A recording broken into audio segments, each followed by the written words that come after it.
നമുക്ക് ഒരു തക്കാളി മുരിങ്ങക്കായ കറി ഉണ്ടാക്കാം.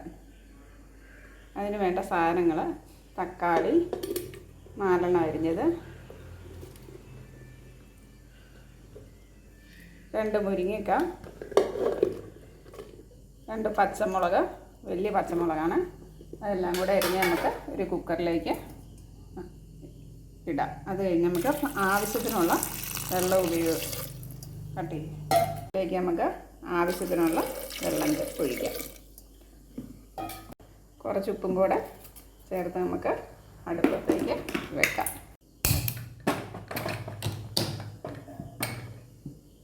തക്കാളി മുരിങ്ങയ്ക്ക ഓൾറെഡി വെന്തിട്ടുണ്ട്. നമുക്ക് അതിലേക്കുള്ള അരപ്പ് ഉണ്ടാക്കാം. അതിന് വേണ്ട സാധനങ്ങൾ: 2 ചുവന്നുള്ളി, 2 3 വെളുത്തുള്ളി, 4-5 കാന്താരി മുളക്, എരിവനുസരിച്ച് നമുക്ക് ചേർക്കാം. കുറച്ച് പെരിഞ്ചീരകം, കുറച്ച് തേങ്ങ ചിരണ്ടിയത്, ഇച്ചിരി ആവശ്യത്തിന് മഞ്ഞൾപ്പൊടിയും കൂടെ ചേർത്ത് നമുക്ക് ആവശ്യത്തിന് വെള്ളവും ചേർത്ത് നമുക്കിത് അരച്ചെടുക്കാം. തക്കാളി മുരിങ്ങയ്ക്കയും നന്നായിട്ട് വെന്തിട്ടുണ്ട്. നമുക്കൊന്ന് ചെറുതായിട്ട് അതിനൊന്ന് ഉടച്ചെടുക്കാം.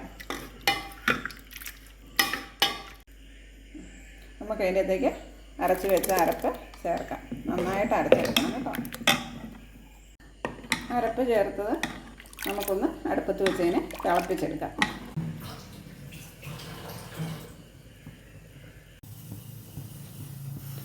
നമുക്ക് കടുക് താളിക്കാനായിട്ട് ചീനച്ചട്ടി അടുപ്പത്ത് വെക്കാം. ചട്ടി ചൂടായി, എണ്ണ ഒഴിക്കുക. അതിലേക്ക് എണ്ണ ചൂടായി കഴിയുമ്പോൾ നമുക്ക് അതിൻ്റെ അകത്തേക്ക് കടുകിടാം.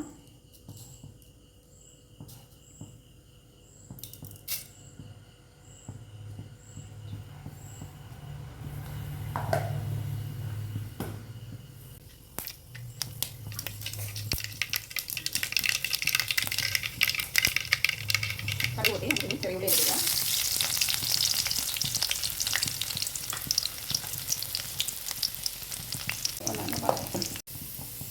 ഉള്ളി മൂത്തിട്ടുണ്ട്. നമുക്ക് അതിൻ്റെ അകത്തേക്ക് വറ്റൽമുളക് ഇടാം.